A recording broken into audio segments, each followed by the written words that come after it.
Assalamualaikum warahmatullahi wabarakatuh. Sahabat Arajuan dimanapun kalian berada, kita bertemu lagi, berjumpa lagi. Tentu pertemuan kita akan membahas sesuatu. Nah, apa yang akan kita bahas kali ini adalah sesuatu tragedi, adalah sesuatu yang atau gejolak yang terjadi di salah satu daerah. Yang kita tahu sendiri beberapa waktu yang lalu telah banyak diperbincangkan, kemudian banyak kita saksikan terkait persoalan perseteruan yang terjadi di Rempang. Nah, saya sebelum memulai video ini ingin mengucapkan duka ya. Saya kasihan melihat saudara-saudara kita di sana yang sedang berjuang untuk mempertahankan tanah leluhurnya atau pemukimannya atau tempat tinggalnya. Yang kita lihat banyak beredar di mana-mana adalah kejadian yang anarkis ya, demonstrasi, kemudian penggusuran atau pengusiran orang-orang yang tinggal di Rempang itu. Ya entahlah apakah ini bahasa saya atau misalnya sahabat-sahabat sepakat terkait itu. Sekalipun beberapa waktu yang lalu sempat keluar pernyataan dari seorang Mahfud MD yang mengatakan bahwa itu bukan pengusiran, itu bukan penggusuran, tapi memindahkan. Tapi yang saya lihat tidak seperti itu. Saya bukan sepakat dengan orang-orang yang kontra dengan pemerintah. Tapi untuk kasus Rempang saya menganggap bahwa dari sekian banyak aparat yang turun di lokasi, saya rasa bahwa persoalan itulah yang kemudian membuat ketersinggungan di Rempang itu terjadi, sehingga muncul reaksi-reaksi anarkis dari masyarakat setempat. Karena pasukan kepolisian yang turun kan kita lihat sendiri. Nah, tapi kita tidak mau masuk di persoalan itunya. Lagi-lagi ada sekelompok orang yang berusaha untuk menjadikan kasus Rempang ini sebagai panggung utamanya dia, sebagai momentumnya dia untuk kemudian muncul di lapangan, muncul di permukaan. Nah, siapa itu? Ya, tidak lain dan tidak bukan adalah barisannya Habib Rizik Syihab. HRS lagi. Siapa mereka? Ya barisan 212, mereka-mereka yang merasa alumni barisan itu lagi. Nah, kita tahu sendiri barisan mereka itu sering muncul di setiap momentum-momentum yang terjadi, baik itu gejolak, baik itu persoalan apapun itu, mereka pasti akan tetap muncul.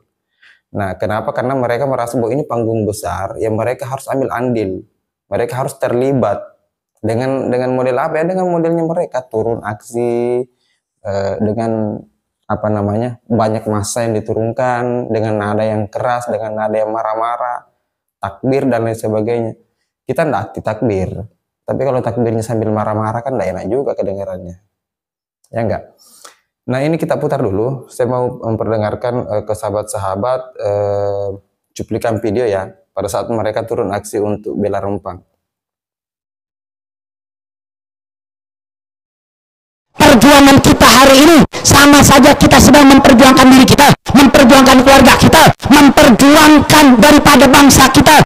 Insya Allah kalau kita tersuarakan, insya Allah orang-orang yang zalim, pejabat-pejabat yang biadab, tidak akan pernah berani lagi melakukan kebijakan-kebijakan yang zalim. Betul? Siap bersatu, siap bela bangsa, siap bela negara, siap bela rakyat. Takbir, kami tanya umat Islam, kalau diundang lagi siap hadir, siap turun, siap tumpahkan darah, siap bela bangsa.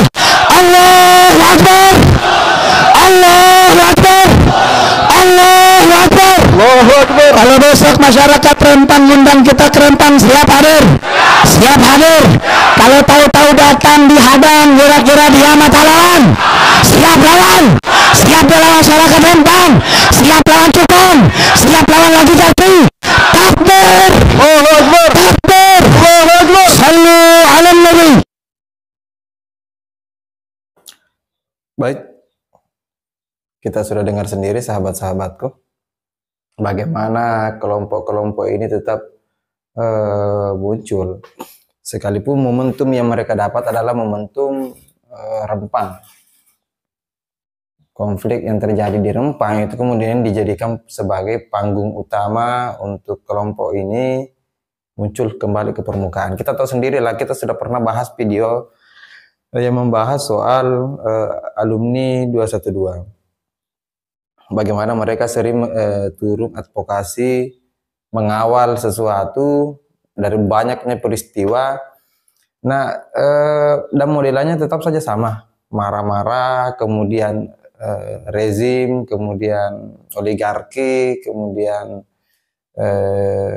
Pak Jokowi, presiden, mesti tidak percaya, ketidakpercayaan kepada presiden, menggiring isu, memprovokasi. Saya tidak paham, sebagai orang yang awam ya, saya tidak paham yang backup orang-orang seperti ini, yang backingannya orang-orang seperti ini, kelompok-kelompok seperti ini siapa di negara kita. Karena seolah-olah mereka setelah dibubarkan kok masih bisa melakukan gerakan seperti ini. Harusnya kan ketika misalnya organisasi yang sudah dibubarkan dianggap terlarang, ya itu berarti berlaku juga untuk segala gerakan-gerakan yang mereka lakukan, yang pengurus-pengurus FPI lakukan itu harusnya jangan dibiarkan. Kalau modelnya seperti ini kan akan menimbulkan provokasi di masyarakat, terutama kasus Rempang ini rawan untuk kemudian ditunggangi oleh kelompok-kelompok seperti ini. Kenapa? Karena yang saya perhatikan, yang saya pelajari di Rempang ini tidak lagi pada persoalan investasi, proyek. Ya oke lah, ada ranah politik di sana yang bermain, ada sekelompok orang yang kemudian berusaha untuk menggolkan investor dari luar. Ya kalau bahasanya adalah investor Cina yang dimasukkan di Rempang itu. Tapi di luar itu saya membaca dan saya melihat, saya mempelajari kondisi di sana sudah masuk pada persoalan etnis, suku, kemudian tanah leluhur dan lain sebagainya.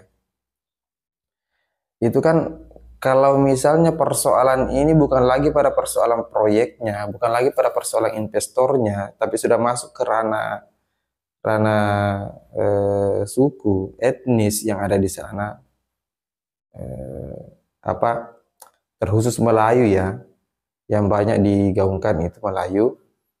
Beberapa waktu yang lalu juga kita sudah lihat bagaimana suku Dayak hadir, salah satu panglima Dayak hadir menyatakan sikap untuk membantu masyarakat di sana, masyarakat Melayu di sana berjuang mempertahankan tanah leluhurnya.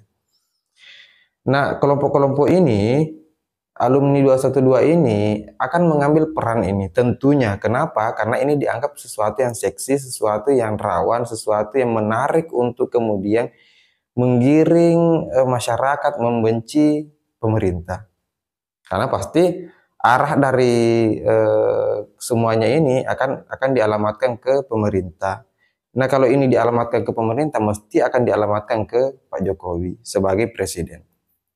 Nah, di beberapa waktu yang lalu saya melihat informasi salah satu channel YouTube, Bang Akbar Faisal, kemudian salah satu channel YouTube juga yang saya sempat tempati belajar, channelnya Pak Abraham Samad. Mereka mendiskusikan soal bagaimana kondisi presiden di ujung-ujung masa jabatannya. Digambarkanlah bahwa akan banyak muncul masalah-masalah di ujung pemerintahan presiden, dan ini terbukti termasuk kasus Rempang, termasuk beberapa waktu yang lalu di daerah Gorontalo pembakaran kantor bupati di sana. Dan kita berharap tidak muncul lagi masalah-masalah selanjutnya. Tapi kalau ini betul bahwa ini adalah by design, sengaja didesain muncul masalah-masalah seperti ini dan arahnya akan mengarah ke politik, saya pikir kasus Rempang ini terlalu kejam jika ini adalah by design. Kenapa saya katakan terlalu kejam? Yang diperhadap-hadapkan di sana adalah masyarakat lokal dengan aparat hukum, aparat kepolisian. Ya oke lah, kalau misalnya kayak kita-kita ini yang sering ada di lapangan, sering advokasi, sering berhadapan-hadapan dengan kepolisian, kategorinya mahasiswa yang berhadapan-hadapan dengan kepolisian itu sudah lumrah dan biasa. Tapi kalau memperhadap-hadapkan masyarakat biasa dengan aparat hukumnya, yang ada adalah ketidakpercayaan masyarakat kepada aparat kepolisian itu pasti akan muncul. Yang kedua adalah mesti dan pasti yang akan disalahkan adalah pemerintah, seolah-olah pasukan kepolisian yang turun di lapangan ini adalah suruhan pemerintah. Sekalipun itu benar, tapi itu kan tidak tepat dipertontonkan. Dan kelompok-kelompok seperti inilah yang akan mengambil keuntungan.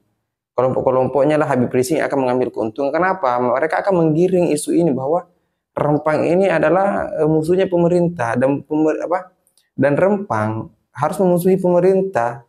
Kenapa? Karena mereka akan digusur, mereka akan dipindahkan, tanah leluhurnya mereka akan diambil alih, dijadikan sebagai lokasi ini yang akan diolah oleh investor. Ini kan penggiringan-penggiringan seperti ini sebenarnya bahaya ketika tidak ada yang counter, tidak ada yang kira-kira mengimbangi.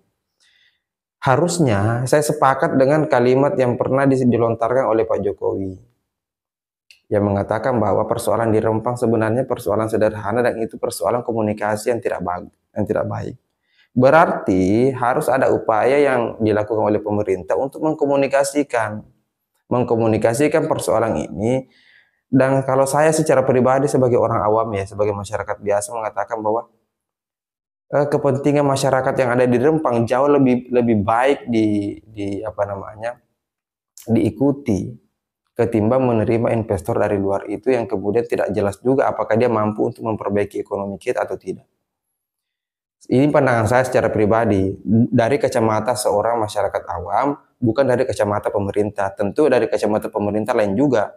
Pemerintah pasti akan melihat bahwa ketika ini diterima, maka yang akan diperbaiki juga adalah ekonomi masyarakat yang ada di Rempang. Ya mungkin itu ada baiknya. Tapi kalau saya melihat dengan kondisi yang terjadi hari ini, saya pikir pemerintah harus berpikir untuk melanjutkan investor yang mau masuk itu. Mungkin itu saja. Kritikan saya di sini arahnya bukan ke pemerintah, hanya memberikan saran saja ke pemerintah.